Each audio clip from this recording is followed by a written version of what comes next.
I still love Pokemon Quest. Those who played it look back on it fondly, but there's a lot of people who just missed this game.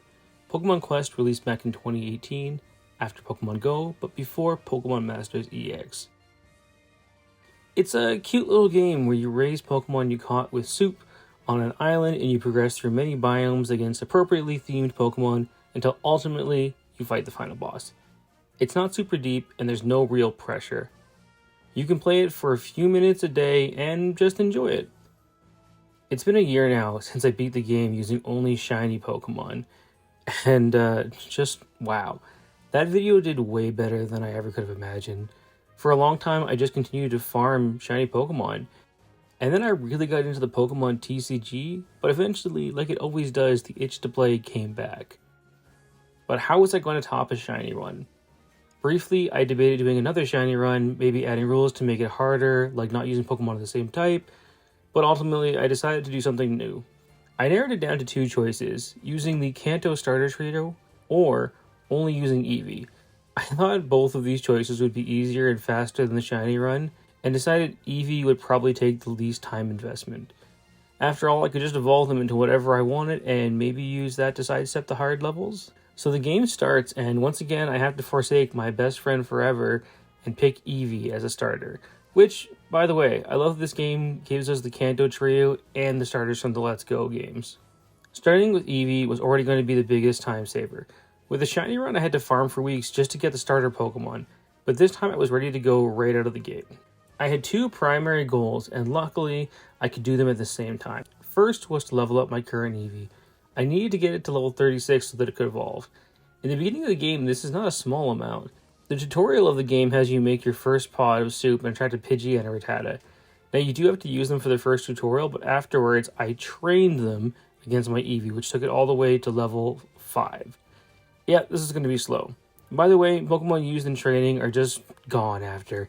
It's not clear if they're released back into the wild or if they succumb to their injuries, but either way, they're gone. So now it was just Eevee, and one Eevee alone is not enough. It needs some friends. Pokemon Quest has you build a team of 3 Pokemon to use in battle, so getting 2 more Eevees was the other goal. Bear with me while I take a second to explain some basic mechanics here. In this game, when your Pokemon beats a level, you get ingredients which can be used to make soup. Different combinations or recipe can be used to attract different Pokemon. For example, using all yellow ingredients will attract yellow Pokemon like Abra or Pikachu. The recipe will then tell you how many turns or expeditions it will take to cook, or in other words, how many battles you'll need to go out and do. The whole system is wrapped up with a battery that lets you go on 5 expeditions a day, with more opportunities refreshing over time. I know it's a lot, but it's kind of fundamental to the understanding of what happens next. What you need to know is that for the next week or so, my lone Eevee fought every battle it could and kept getting stronger, while I kept brewing up the right recipes to try and get a friend for it.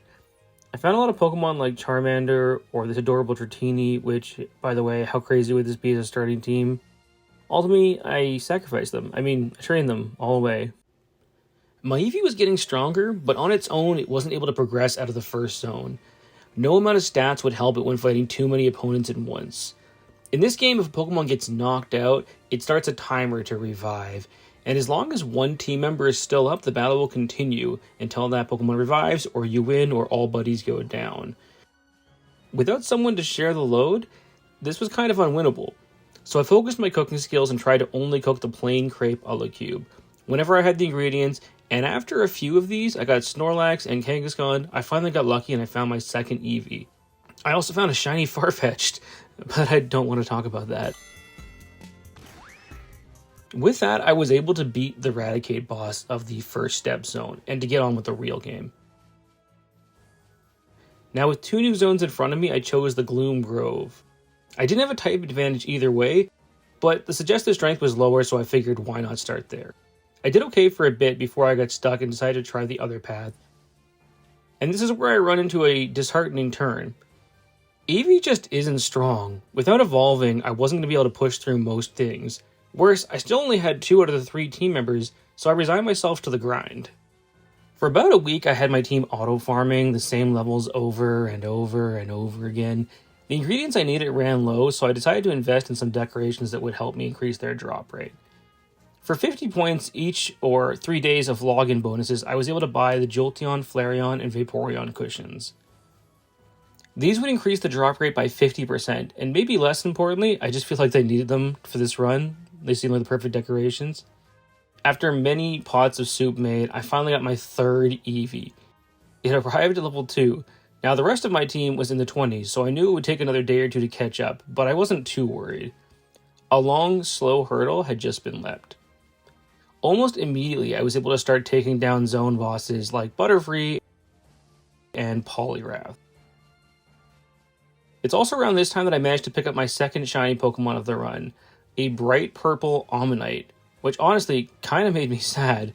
I would have loved to use this little guy during my shiny run. Such an interesting Pokemon. A little bit of training later, I evolved my first Eevee into Flareon. This gave my party a pretty huge boost to my strength, with Flareon getting 100 HP and almost 500 attack power. Since my second Eevee was so close, I also decided to grind a little more and evolve it too. My new Vaporeon brought another huge power spike, but with the stats more or less reversed. It's here that I should give a short explanation of how Eevee evolves in this game. In previous games, you would use a stone or meet requirements like Friendship at Night, but in Quest it's much more simple. The evolution you get is decided by which way your Eevee stats go. More attack, and you get a Flareon. More HP, you get a Vaporeon. Jolteon is for balance. There's a bit more to it than that, but I've got a whole video on it if you want to know more. Anyways, back to the run. I tried to mess around with move learning at this point, but I wasn't having much luck. I ended up with Charm on Vaporeon, which wasn't terrible, but far from optimal.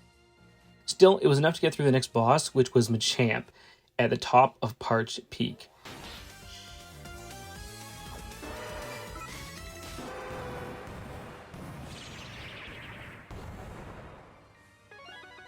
After that, I evolved my last Eevee into Jolteon, and again the power spike was huge.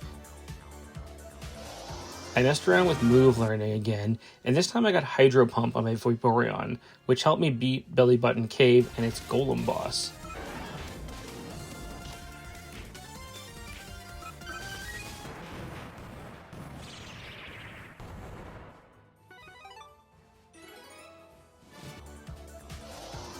Now at this point the game opens up a bit. I had access to the last 4 zones, and I could easily do them in any order. I began to chip away at them. I beat the Pincushion Plains pretty easily.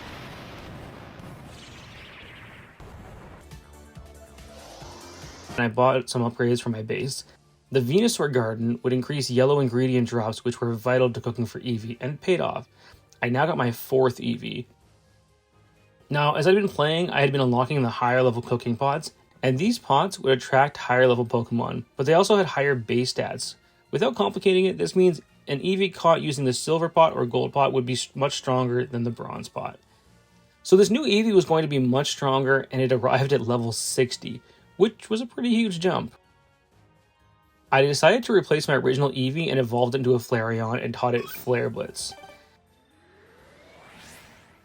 After that, I fought the Scyther boss of Miasma Moor, and I only had 2 more zones to go.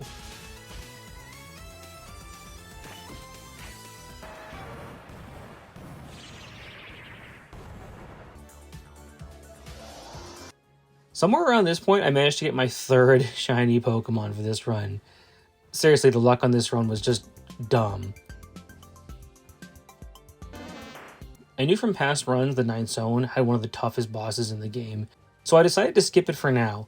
After a week of training at my team, I challenged the final boss of the 10th zone, Gyarados. It's a tough fight, but after many tries, I was able to beat it.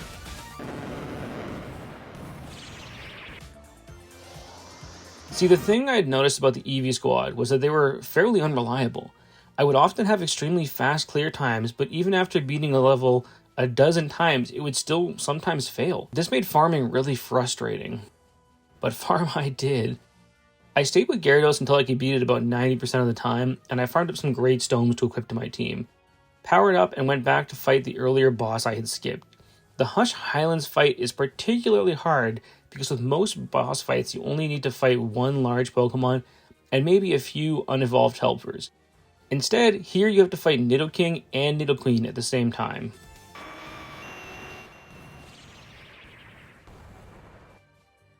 After you've beaten all the zone bosses, a new island rises up from the ocean and reveals the lair of the final boss.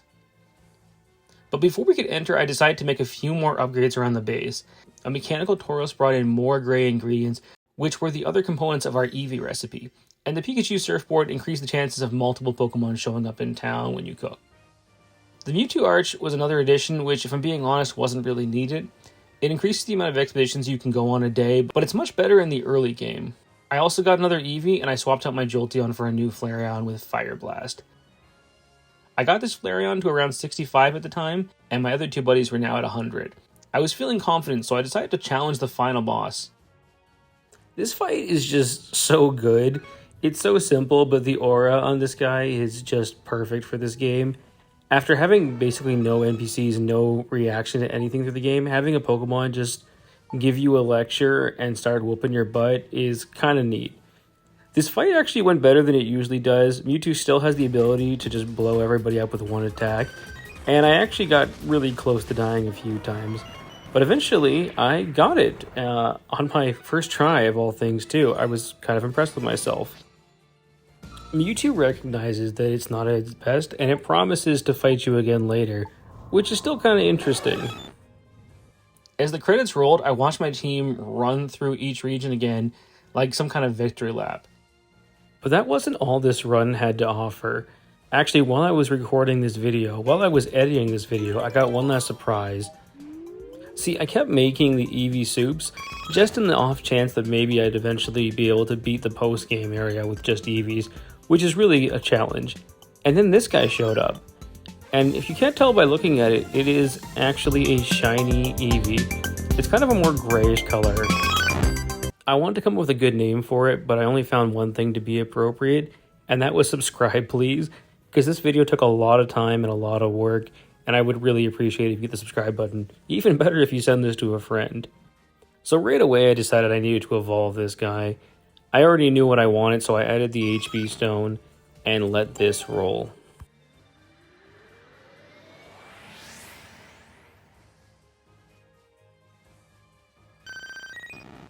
Overall, this challenge was more time-consuming than the shiny run, but also a lot easier. The obstacles weren't as daunting, more like I just got bored farming a lot. I think I'll do another challenge soon in the future. I've been playing and making content on this account ever since then, creating shorts and guides and helpful things and sharing just what I've found as I've been playing. I picked up a lot more shiny Pokemon and I've shared those too. If you enjoyed this video, I hope you'll consider subscribing and supporting the channel with a comment or a like. It's all really appreciated.